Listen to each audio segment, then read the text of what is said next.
Welcome to Fred's podcast. We're absolutely delighted. I'm taking my glasses off. I'm like an idiot. I'd like to do more than that. Delighted to like an idiot. Yeah, delighted to welcome Todd Sharpville, blues icon and great guitar player and songwriter and everything else. A blue-blooded blues icon. A blue-blooded blues player. Says. Yes, yeah, absolutely. How are you, mate? You all right? I'm all right. Just coughing myself up. All right. And where's Genghis? Is he around? He's right here next to me. Ah, Genghis. We've yeah, there you go. The one-eyed dog. Yep. You're right, mate. Yeah, he's adoring me now. Dear, oh dear. So what I thought we'd do first, Todd, just before we start chatting, I thought I'd play something. So anyone out there who's not familiar with your work will get an idea of what you're doing. Yeah, exactly. Is that right? Mm-hmm. Right. Okay, that's what we're going to do then. We're going to play God Loves a Loser. So this is a little clip from that. No, if God loves a loser, I'm damn sure that he'll like me.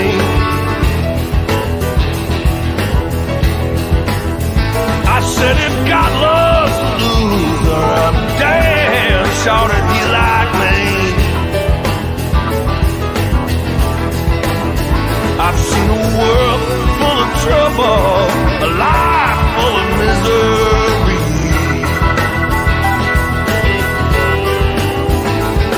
Know that fate loves a gambler, 'cause fate never tries too hard.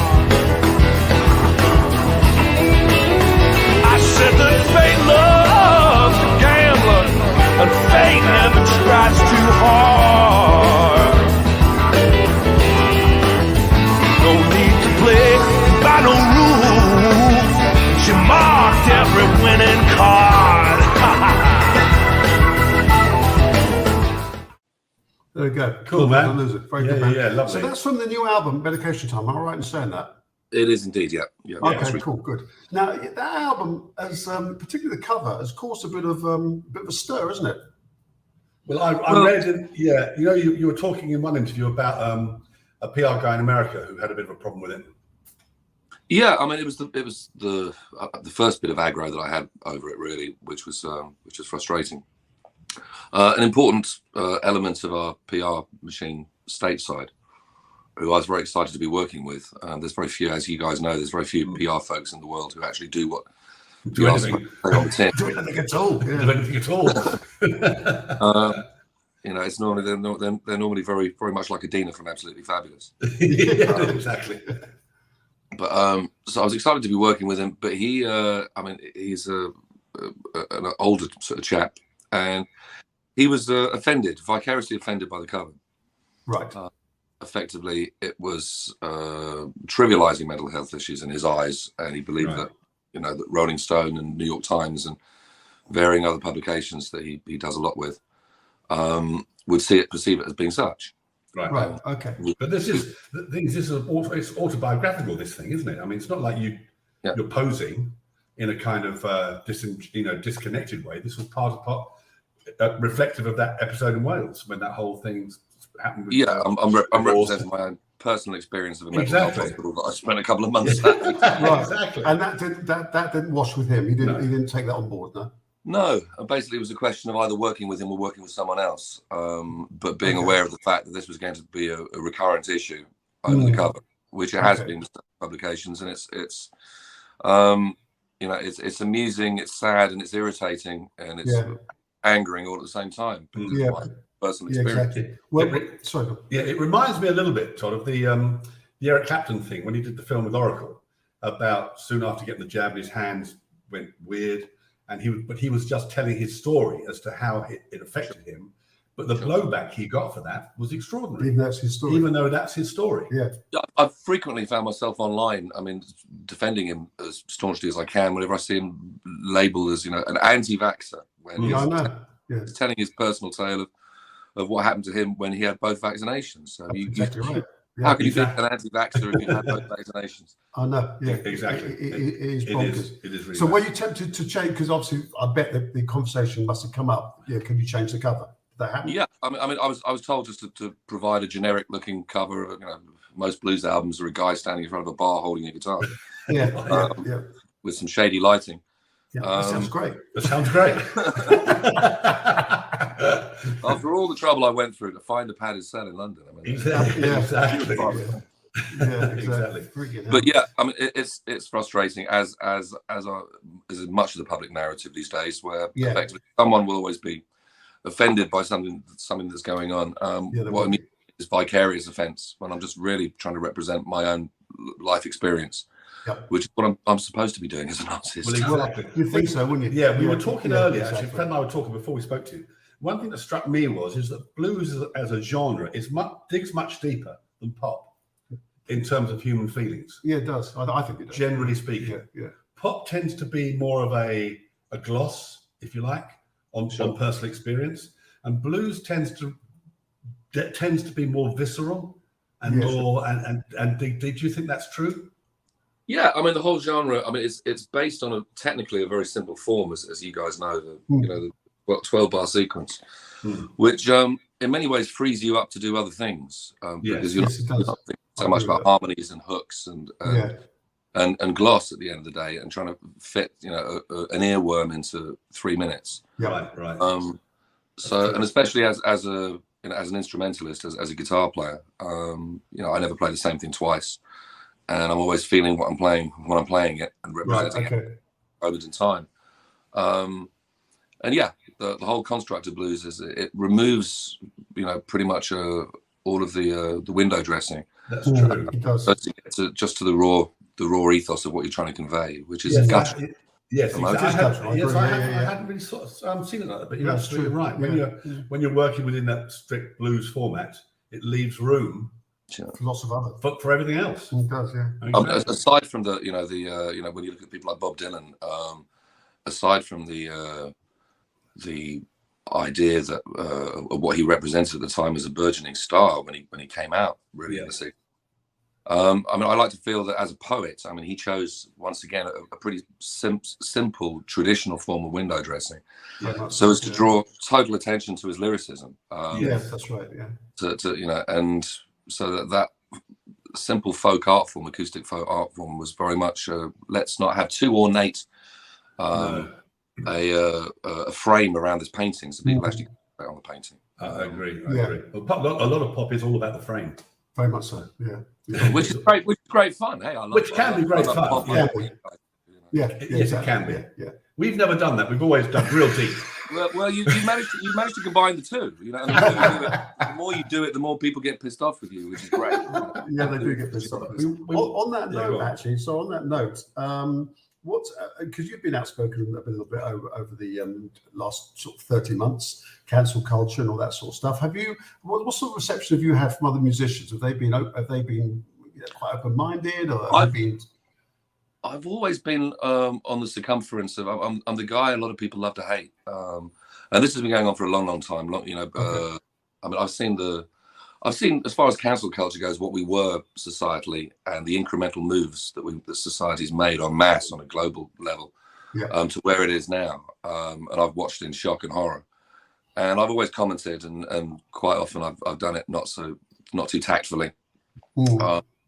So as we've seen, if you deride the mainstream narrative, or you question it, or you scrutinize it, and you do it publicly within certain industries, and certainly the arts, they choose to side with the mainstream narrative in a way where, in the old days, I was brought up on the artists who were questioning it the whole time. Absolutely. 100%, exactly. We talked about this before. And if you mentioned Bob Dylan earlier, you go back in the day with Joe Byers and Bob Dylan and people like that, Country Joe and the Fish, it was all about commenting on race riots and what's going on. Exactly. Well, we're supposed art generally is supposed to be reflecting society back at itself, and if we're only reflecting just one specific narrative that's being pushed, then we're certainly not doing our jobs as artists. Exactly right, and it means that the people, general public, aren't getting the nourishment they might need in order to make up their own minds. I agree with that. Yeah, absolutely. Which takes us to your lockdown thing, your lockdown band, which is interesting. Yeah, that's an interesting project, wasn't it? Well, that almost fed into a little bit of of some of the prejudice that I've had from being a posh artist in a business.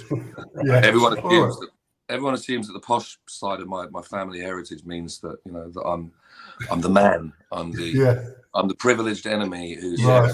Okay. What we'll do is going to play a little bit from a BBC clip of your lockdown, and then we'll talk about it. So people know what we're talking about. What we're going on. The responsibility that accompanies the privilege of being an artist means that in troubled times, it's surely your responsibility to put your head over the trench and do something with as big a voice as you could possibly voice it. They're in their own bubble. They don't have to worry about social distancing. For them, watching TV and seeing the rest of the outside world living 2 meters apart is weird. It is surreal because we, like you said before, we are in a bubble and we are in this space where no one comes in or out.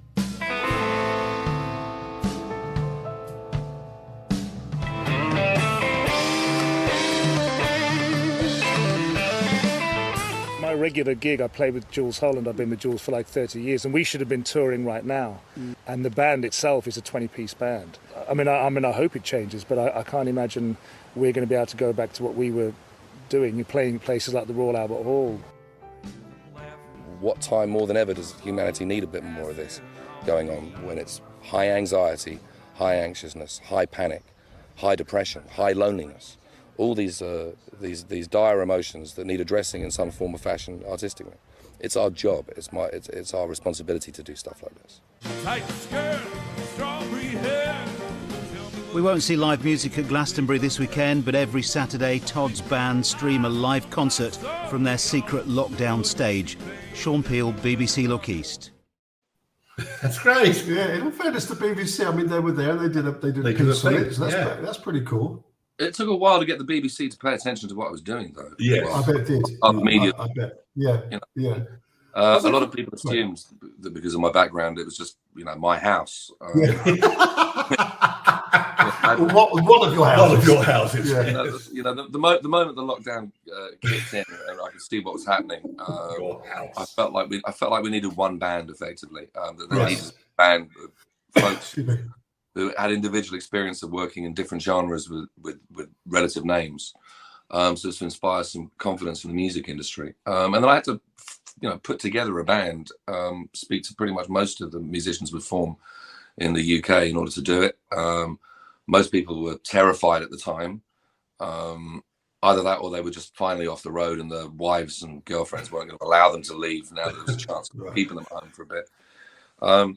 But, you know, I had to capitalise it. I had to find a mansion to rent. I needed somewhere big enough so that we were living not just together, but with each other's other halves and kids and dogs. And so that I needed enough space to make sure we weren't going to kill each other for however. I was going to ask that. We were going to talk to you about that. Yeah, I mean, on another level, this is a really. I'm surprised we're not approached by having a documentary made, because I think it's really interesting. The power plays that must have gone, well, not power plays, the dynamics that must have gone on with the musicians, the partners, the kids. It was like the Big Brother house, but under very extreme circumstances where the world is crazy and you know, no one knew what they were being told and what was going to happen and whether they were safe or in danger, or, you know, it was such a precarious time emotionally for most people. So to then create an emotional social experiment. Well, exactly. Did you, when you're putting a band together, you're just thinking about, you know, the musicians and the band sitting in the dressing room and getting on. But when you're doing what you did, you've got to factor in all the wives getting on, kids getting on, mornings, evenings, early morning. You know what I mean? I mean, there's a whole social sort of dynamic going on there. Well, it was all under the auspices as well of the belief that it was important, for the sake of all of these freedoms that were being removed, forcibly removed by the government, that certain freedoms you could fly a flag for and insist that, hang on, you can't fuck with certain things. That's right. And, you know, live ensemble music, the whole pretext of what music means to a lot of people, and to the lifeblood and nourishment it gives a lot of, you know, it's a lifestyle for most.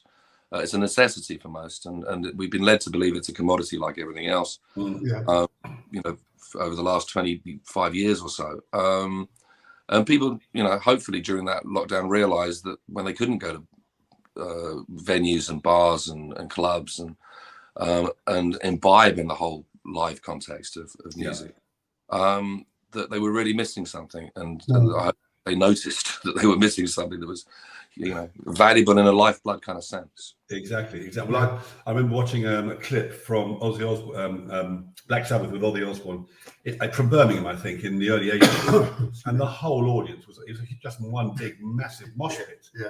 It was great to see. And you suddenly realised actually we couldn't. That was impossible. It would probably be. We were cavemen dancing around fires. We were banging stuff out and singing. Yeah, absolutely right. Yeah, it's part of the human condition, it is. Yeah, it was frustrating to see how, in the big picture of things, big governments and hierarchies tend to prioritize sport above music. Yeah, they do. Yeah. That's true. That's exactly right. And they did even with the COVID. The whole. Well, what was interesting, I thought how the coverage that those kids got throwing soup and mashed potato over art at the with the gallery, I can't remember what it was, and that was everywhere. But hundreds of thousands of people protesting over 28 months. Nothing. Yeah, exactly. It's the same. It's the same. Well, also, I'd like to point out that if Catherine Emmett had thrown that stuff at the wall, she would have charged 15 grand. That would be an art installation. That would be an art installation. Exactly. Worth a bloody fortune. Worth a bloody fortune. Absolutely. Yeah. No, I mean, the moment I started the project and the moment we were visible and people could see what we were doing, I mean, I got a huge amount of abuse from lots of folks. Did you? I was effectively. I was a lockdown breaker. I was going against the grain. I wasn't saying, at the time I knew nothing about what we were being told and what was true and what wasn't, as the same as all of us. Yeah. They didn't have tests and things on hand, but I spent a good 300 quid per test to do private PCR tests for everyone involved. And was that a stipulation for the rental, Todd? What's that? Was that a stipulation to rent the place? No, it was me being aware that for starters, our bass player has at the time, Dave Swift, had a health issue going on that could have been, and I didn't know much about the science side of it, but wanted to make sure that I wasn't playing, taking risks with any of the people. Yeah, I understand that. And all of this sort of stuff, and bit by bit, the bigger picture of what was going on started to materialize, and over the coming months. But I was surprised at how ready people were to jump down your throat. Absolutely. And take a pop and deride what oh my God, this is irresponsible. You should be just doing exactly what we're told to do. Yes. Don't. Yes. Well, there's a lady who lives near us. And she was talking about she'd had the jab because she wanted to take one for the team. I don't know what that means. Now, she didn't mean that in a good way. Not in a fun way. Not in a fun way. No. Yeah, I don't even know what that means. No, I've got no idea. One thing I wanted to ask you, Todd, when you were very young, you were a bit of a sort of a Buddy Holly fan and listening to sort of rock and roll more. Still am. I still listen. Yeah, I know. But then it was Freddie King that turned you onto the blues thing. Is there a part of you still that harks back to that period, the sort of very ultra commercial sort of Buddy Holly kind of? That was really hook heavy, wasn't it? No, massively, which is why I say that I understand the other side of the game because I partake in it. There's all kinds of songs that I write. I mean, during that lockdown, I recorded a duet with Robbie Williams of a song of mine, "Love Knows No Bounds," which is very much sort of a Beatlesy thing, and I've always had that side of songwriting represent itself in lots of what I do, and people are going to be hearing a lot more of it over the coming years. And of course, the Beatles would never have happened had it not been for Buddy Holly. Absolutely. Or Goffin and King. Yeah, 100%. He was my first musical love affair, really, as a kid. I was a member of the Buddy Holly fan club in the 70s. I know. Yes, you were. We went that. Yeah. Did you get all lots of little presents and stuff? I did. I had badges and there was like a Yeah. See, there's the difference. I was a secret squirrel member. Yes, Tufty Club. Yeah. Yeah, and I was a Radio Luxembourg member, and I used to get the badge and the signed photos. Yeah. I should tell your viewers that I'm not a first generation Buddy Holly fan. I'm not that old. Nor am I. I was a little retro kid when I was growing up. Yeah, exactly. I was a retro kid. Yeah, I'm a first generation Buddy Holly fan. Pass the chocolate. How did the collaboration with Larry McCray come about? We'll play the clip in a minute. How did that come about? Well, I mean, Larry's been a close friend for over 30 years. Okay. And during my time in the mental hospital, I mean, he was phoning me up regularly from. Was he? Good for him, man. Good. from Detroit, trying to offer me some brotherly advice, you know, not really quite knowing how to handle the situation. It was all very, very lovely and heartfelt. And he was a part of the story. And when I was making plans to go to the US, to Rhode Island to record the album, Larry was like, "Hey, I've got some time off around that time, so I can fly over and hang out with you for an evening." Right. Cool. So he flew over for a night, and the moment I realised he was coming, I thought, "Well, damn! Actually, he was part of the story, and he ought to be represented." And then the chorus of the song came into my head straight away as I put the phone in. And how did you meet Todd? How did you meet Larry? We met at a festival in Holland, just over the Belgian border, the Moulin Blues Festival. Years and years ago, it was one of my first sort of major international festivals. Right. And we spent this weird evening.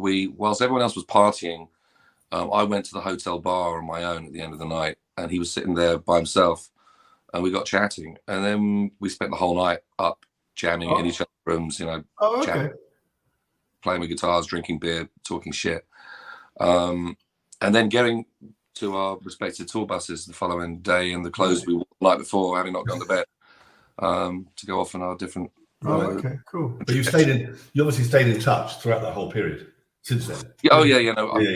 We've played together and hung together, and he stays with me. Brilliant. He's one of my deepest. Cool. Let's play a track. Let's play a clip from that track. Here we go.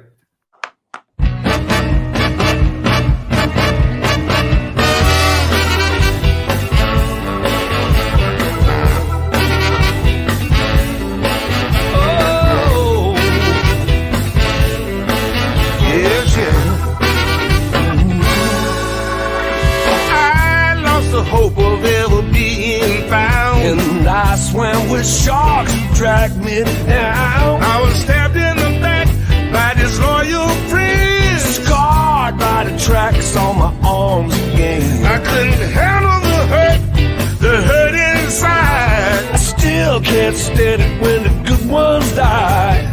Caught by the jaws of the lion mouth, I fought the law and it spat me out. But we're brothers from another mother. When we bleed, we're the same color. Blues hounds, chained and tethered, howling at the moon together. Yeah, nice man. Yeah, good. Who's the brass section on that? Yeah, good. Quite a few of the old Roomful of Blues horn section. There's Doug James on sax, who plays with Jimmy Vaughan these days. Right. Who scored it, Todd? I'm sorry? Who scored it? Who scored I did. I don't read or write music, but I just sort of hum and sing things to horn players. They write it down. Sounds like what we do. Sounds a bit like what we do. And I ask them to tongue that and slur exactly. My musical direction comes in the form of thingamybobs and whatchamacallits. I tend to work with people who understand my gibberish. You know? I always perk up and smile when I see that video, because you know the premise that Larry and I are both blues hounds. I mean, we schlepped the same touring circuit and worked with the same varmints around the world who've been part of this goldfish bubble, this goldfish bowl of an industry of its own. And there's always been total unanimity in what we do and our personalities and who we are, even though we're culturally, on the surface of things, so completely different. You know, he comes from a sharecropping background from Arkansas originally. Detroit. And I'm a nouveau poor, aristocrat from plays blues. And the animation, who put that together? A wonderful chap called Kevin Baldwin, who used to animate a BBC series called Monkey Dust that I was a huge fan of. When it was, that's a nice animation, man. Very good. And Henry's Cat and other things. He's an Oscar nominated animator. He's a very interesting, curious, beautifully eccentric guy. But yeah, it's you know, once again, and if we're talking about popular cultural narratives and cancel culture and the like, the way that the identitarian issues want to have us arguing about the small print and restir race discussions to the point of aggressivity and conflict. to distract us from what's really going on. That's exactly right. It's all about division. It is. But that's like most of these divisive issues are forced upon us. Yeah, it's like, well, sorry. I mean, I've got close, dear friendships that are sibling type friendships with all kinds of folks that are completely opposite to me on the surface. But the surface is so bloody irrelevant. It is completely irrelevant. And if you live a little bit and you form deep friendships, you realise that. So I've never thought of Larry as a black guy. He's never thought of me as a white guy. No. And quite occasionally we've gotten into trouble by forgetting about those things when traveling. How dare you? How dare you? Yes. Yeah. Well, it's a little bit like we've been accused of being transphobic, and it's never crossed my mind to have a problem with it. It's a little bit like CRT, critical race theory, is the very opposite of what Martin Luther King was talking about, which is it's completely round the other way. Societally, we were getting to a phase actually when you throw kids into a playground, into a schoolyard to figure stuff out. Humans tend to do that. They do. And we'd done our satire. I mean, looking at, let's say, the Windrush generation in the UK. Yeah. Where all of a sudden there was this newfound racism of people who were very suspicious of the new folks moving in next door. Yeah. Who came from exotic places. And that was kind of cured by lots of comedy on TV. It was. The fact that the wives tended to, while the husbands were arguing, would get together secretly and have cups of tea and befriend each other. And then the kids start playing at school. Yep. And then the next generation, you then fight, and we were satire-wise, we were taking the mickey out of the racist guy for his stupidity. In ways, in all the TV shows that were on TV at the time, they end up a cropper on the back of their own racism. Exactly. And all of these wonderful things societally that have served to make people genuinely be polite with each other and understand each other. And these mechanisms sort of kick into place societally and take care of themselves. And that was happening to the point whereby if anyone said anything racist in a bar or a pub, most people around them would then jump on them and say, "Oh, you can't bloody say that." That's absolutely right, yeah. We've reached that point, and ideally, when you see legislative equality take place in anything, it could be the gay rights, it could be feminist causes. Once equality happens, the best thing in my mind you can then do is actually be equal. Move on. Yeah. Put those differences to one side and see each other as humans, as individuals. Yes, exactly. Yeah. Well, the thing is, it's an industry of all of its own. So if you're campaigning for equality in one particular area and then it's achieved, you have to find something else. I've got loads of gay friends who abhor Stonewall because they hoped that once they won legislative equality, they could blend into the background and not be seen as being gay. Exactly. Just be seen as being humans who are equal to everybody else. And, exactly right. The moment the identity war thing gets thrown on the table and stirred up, and as you say, there's a lot of money being made out of it on both sides of the coin. Yep. It stops us from doing that, and it quite generally creates the very nemesis that it's claiming that it's there to squash. Exactly. Right. And also, the Black Lives Matter scandal is typical of that, where what people thought it was and what it actually became, what it evidently was. I've got a lot of Black American friends who send me messages secretly about how they feel patronized by it and they don't want to like victimhood, and it kind of makes a mockery of all of the efforts and the work they've done to get to where they're going. Exactly. And they don't stand with it. We all agree with the issue that racism is bad, and it's. I don't believe it can ever be stamped out because there's always going to be a small minority of bigots in every society. But you aren't supposed to take them seriously, and you're not supposed to give them too much credence. And we've done that through pursuing identitarian issues. Yeah, we have. Yeah. Society, and we've given it more overinflated importance than it deserves. Things, grow a little bit on the back of that. But it's what's scary is I've got Black American friends who don't side with the organization, the campaign of the BLM thing, but they can't say so publicly because they wouldn't be able to work. It would affect, because the music industry jumps on the back of every single identitarian cause, and it does, like a religion insists that you follow religion, or you be banished into the wilderness. Now you've got Adidas threatening to cancel. Kanye West, or Ye, as we're meant to call him now, because he had a White Lives Matter T-shirt on. This is just Well, back in the day with the Spice Girls, I think it was who was it? Anyway, we were told that the reason that they would never have a number one, whether this was true or not, in America was because they had a black girl within a white band, and they broke that. And they broke that thing. But at the time, it was considered to be quite a revolutionary thing. Yeah. And I was listening. Is it Darkest Rucker? Yeah. Darius Rucker. Well, I love his voice. And he's a black guy singing country. Yeah. Absolutely brilliant. You know, but, we forget that Ray Charles sung country and back in the day. Yeah, exactly. These things have all been done before, and there's always been undercurrents. There's been great protest undercurrents in the business in order to make sure that people are aware of that and that things change. Yeah. But when you try and speed change up and force change, then you tend to create the very thing that you're trying to get rid of. Absolutely. We're just gonna play a track now. This is Walk Out. Walk Out in the Rain. More music. If I'm right in saying this is a Bob Dylan cover. Am I right in saying that? Yeah, it's an unknown Dylan song. Very much the breakdown of my marriage at the time. Okay. Right. And dear old Eric Clapton, he put a version of it. He was the only one who kind of popularized the song at the front end of his slow Backless album. Oh, right, did he? I didn't know. Okay, I'll check that out.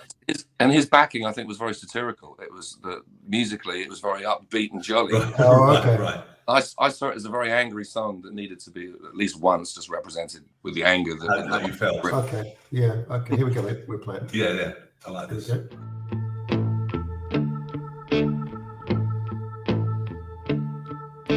Walk out if it doesn't feel right. I can tell you're only lying.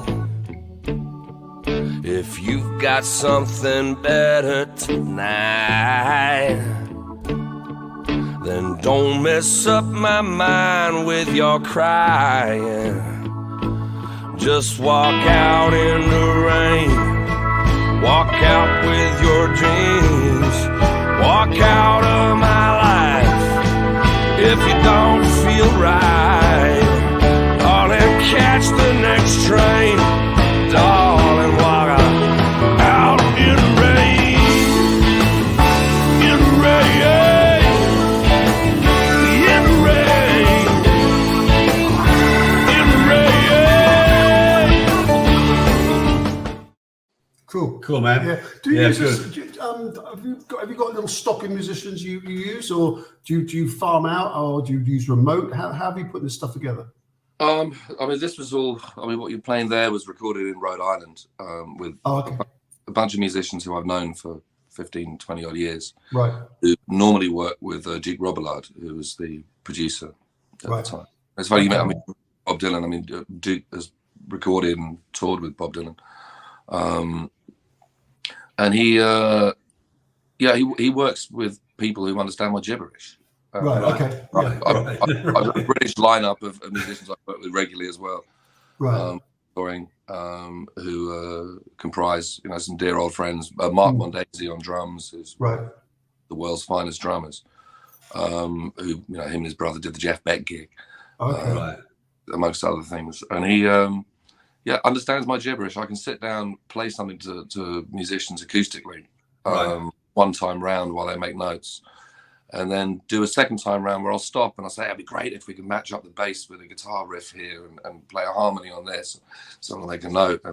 And then normally third or fourth pass, they got it straight away what I heard in my head when I wrote the song. Right. I mean, that's it's a real gift, I think, finding musicians that understand where you're coming from. I think it's quite difficult, I think. I mean, it is. Yeah. I think it's quite difficult. One thing I want to ask you, Todd, do you feel naked when you don't hold a guitar? Not weird. Well, I used to, but as a singer, I mean, I started out as a guitar player who felt like I was singing to get to the solo where I get to do my bit. Not really singing as a singer, a disgruntled singer who's forced to do it. And there's many other guitarist singers who I've met and come across, and we've had these discussions, who went through a similar metamorphosis. And then you realize bit by bit that your voice is another instrument, and you should be applying the same headspace to it that you do your instrument, the thing that you start. Exactly. I started off as a guitar player, and that's what first came naturally. and then you start phrasing and feeling and being soulful about your shit and expressing yourself, and the mojo take over. You develop into a singer by accident, bit by bit by bit. Yeah, exactly. The reason I ask you that is because in that scene in that video when you're walking through the woods, did it ever cross your mind that maybe I should be walking with a guitar and using it as a prop, or did you not think about that? Increasingly now, when I've got an opportunity to put a guitar down and just sing, I really enjoy it. I mean, it's okay. That's a good thing. I've perversely come full circle. It was something I was terrified of when I was younger, and now I really quite enjoy it because the guitar's old hat to me. I've been playing guitar all my life. I could do it in my sleep. Yeah, it is weird though when you're just it's like not having a microphone and not having a guitar. And it does make, if you're used to that, having that, it's a prop essentially. It's a prop, and if you get used to using it as a prop, and then somebody takes it away, it's like, oh fucking, what am I going to do with the hands? Yeah, I did all of that, and then came full circle, and I quite enjoy putting the guitar down occasionally. Right. Yeah. So the new album, Medication Time, that's got, am I right? That's got a Grammy nominee. Is that right? Or is it waiting for it? It's up for consideration at the moment. Okay. This has been the week when everyone in the music industry pretends that they all love each other. Oh, okay. It's that week. I'll vote for you if you vote for me, and all that stuff. Yeah, exactly. When will you find out, Todd? When will you get the nod? I think 15th of November. Oh, okay. Well, fingers crossed. Can you let us know? Yeah, fingers crossed. Yeah. No, most definitely. These things are really handy career-wise, but at the end of the day, I mean, they changed the rules a couple of years ago, and I think the Grammys are peer-to-peer voted now. Is it peer-to-peer? Is it okay? And effectively, you're going to have classical guys voting for hip-hop guys and hip-hop guys voting for blues guys, and different genres where people only recognise one or two names that are on any given ballot, and they'll tend to go for things they recognise. Well, if you don't get it, and tell us where they live, we can send some people.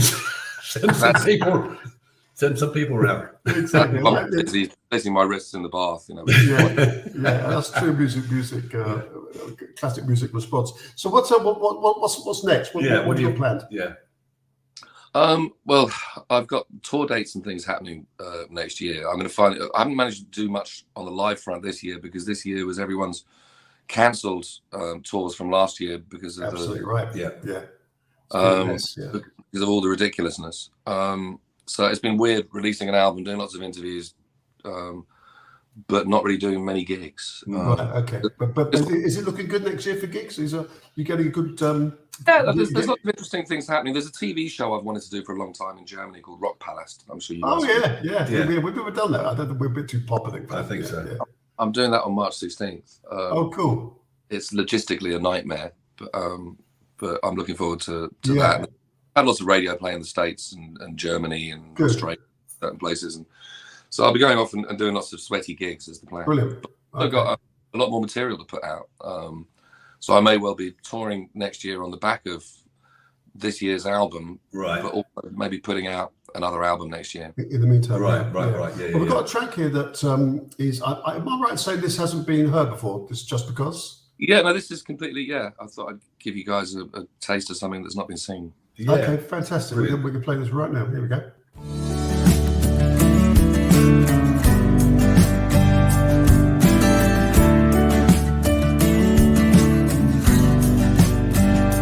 Just because you cannot see me today doesn't mean I'm far away.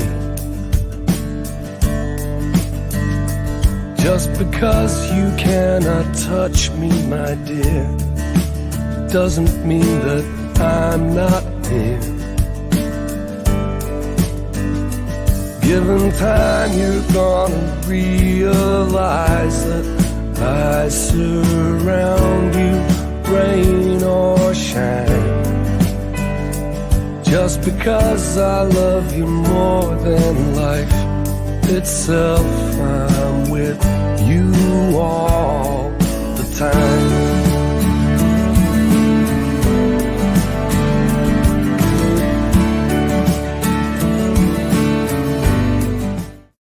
Nice, man. There's a nice little riff in there, which I think the bass player is playing as well. Yeah. I spotted that. Yeah, it's good. And it's a Genghis production, I see. That's a Genghis production. Much a Genghis production. That's a nice song. It is, It's a good song. It is nice. No, thanks. I mean, there's just echoing thoughts and emotions that people were feeling around the world at the time. And always do. You know, I mean, that's exactly. really over missing my kids, which is where the lyricism originated from during the divorce phase. Oh, I see. Okay. And then, sorry, Tom, were you amazed at the degree to which the music industry didn't really speak out at all? Completely flabbergasted, because, you know, scrutiny doesn't mean getting it right. Scrutiny literally just means asking questions. That's right, exactly. And not necessarily agreeing with everything. And there were lots of, you know, I'm sure you guys and I sat down, there'll be loads of things we agree on, there'll be a few things we disagree on, but the main ethos of what's supposed to be an easygoing liberal Western democracy is that we don't talk about shit. We can mutually respect each other. We don't have to pillarize and demonize people who disagree with us. And it's the fact that that side of the narrative seems to have failed. So yes, it has failed. 15 years. And that's the thing that concerns me the most, is that people can't talk anymore. It's the idea that my view represents the rebel force and your view represents Darth Vader. Therefore, I have, you know, moral imperative right on my side, whereas you're evil. And the moment you demonize anyone like that, that's it. You've ended the discussion. You've actually made them go and be even more entrenched in whatever it is they believe. Exactly. And you've stopped there being any chance of a meaningful dialogue and a meaningful compromise and meaningful solution. And we reached that point where the kids in the schoolyard who literally formed gangs who are entrenched on everything. And that's the bit what surprises me about music is, from all my experience of growing up as a musician and doing that, I've been doing this professionally 33 years, is that we were the easygoing ones. We were the ones who actually could talk and love each other regardless of anything, you know. We were the first ones to bond over things and put all the little silly, superficial stuff to one side, which includes disagreement. You know, so I'm surprised that the music world has now kind of reverted into being as dumb as what everyone else is doing when it comes down to argumentative narrative. I first noticed it.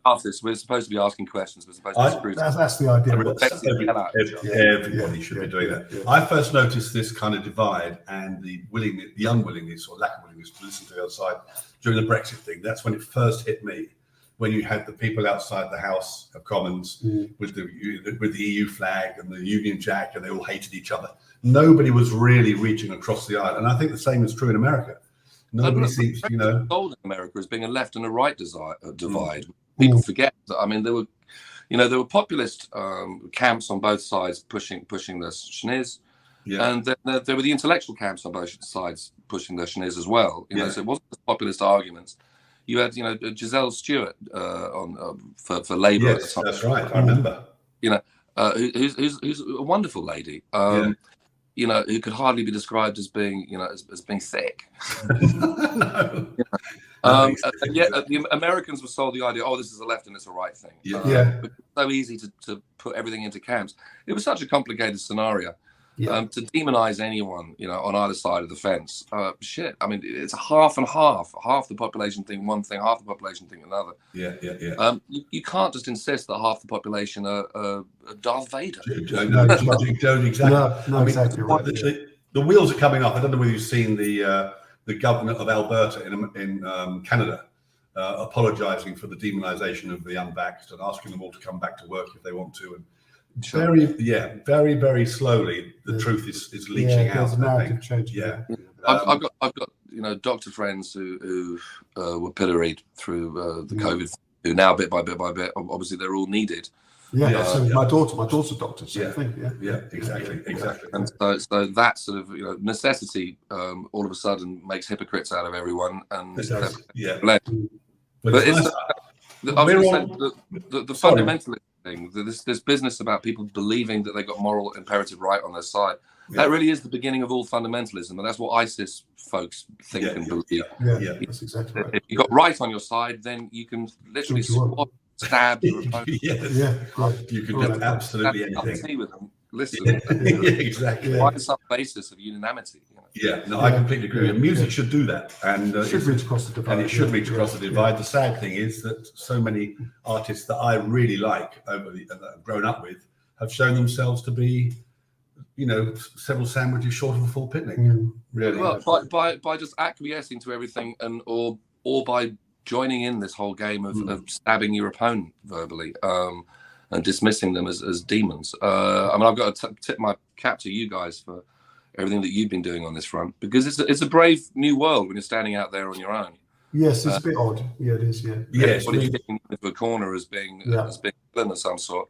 When all you're doing is you're speaking your mind and you're asking questions. Yes, exactly. I never thought it'd be an issue.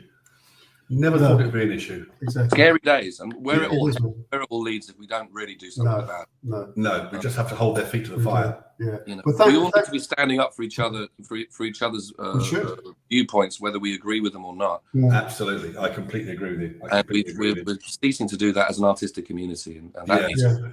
Yeah, exactly. Yeah. It's been a real pleasure, Todd. Yeah, I've enjoyed it. Real pleasure.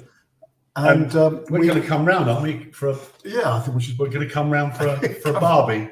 Absolutely, a chili Barbie. A chili Barbie or something. Something.